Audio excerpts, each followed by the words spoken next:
चंद्रमा को अर्घ दें। चंद्रमा के दर्शन चलनी से करें। चंद्रमा को जल अर्घ अर्पित करें। चंद्रमा को धूप दीप दिखाएं, फूल चावल अर्पित करें। अपने पति की लंबी उम्र और स्वास्थ्य के लिए प्रार्थना करें। पति की पूजा, अब इसी छलनी से पति का दर्शन करें। पति को पैरों को छूकर आशीर्वाद लें। पति के हाथों से पानी पीकर व्रत खोलें। पति के हाथ में से पहला निवाला मिठाई या फल खाएं। इसके बाद आप भोजन ग्रहण कर सकते हैं। कुछ और बातें ध्यान रखें। करवा मिट्टी या धातु का एक पात्र होता है जो सौभाग्य का प्रतीक है। पूजा के बाद इसे सास या किसी ब्राह्मण को दान किया जाता है। सास का महत्व, यह व्रत सास और बहू के रिश्तों को भी मजबूत करता है। व्रत से पहले सास अपनी बहू को सारगी देती है। पत्नियों के लिए यह व्रत पति के प्रति प्रेम, समर्पण और अखंड सौभाग्य की कामना का प्रतीक है।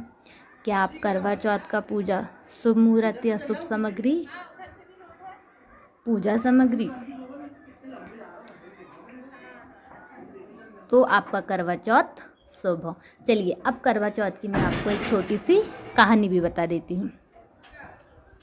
जब करवा चौथ की पूजा होती है, जब इस कहानी को पढ़ते हैं और पति के लंबी उम्र और अखंड सौभाग्य की कामना करते हैं। करवा चौथ की सबसे महत्वपूर्ण व्रत कथा है वीरवती की कहानी। बहुत समय पहले की बात है। एक नगर में साहूकार सेठ के 7 पुत्र और एक वीरवती नामक लाडली पुत्री थी। वीरवती का विवाह होने के बाद अपने पहले करवा चौथ के व्रत पर वह मायके आई थी।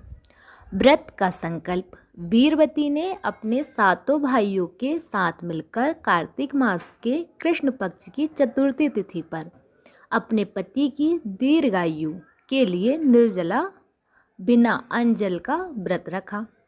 भूख से व्याकुलता, दिन भर भूखी प्यासी रहने के कारण वीरवती शाम होते होते बहुत व्याकुल हो गई और उसका चेहरा मुरझा गया। भाइयों का छल, अपनी प्यारी बहन की यह हालत देखकर उसके भाइयों को बहुत दुख हुआ। उन्होंने देखा कि चंद्रमा निकलने में अभी काफ़ी समय है, तो उन्होंने एक छल करने की योजना बनाई।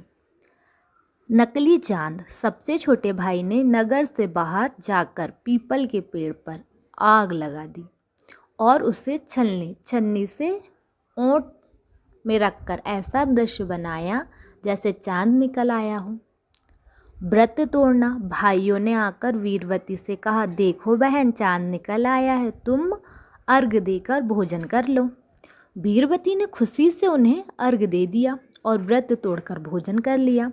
लेकिन उसकी भाभियाँ, जो इस छल को जानती थी, उन्होंने व्रत नहीं छोड़ा।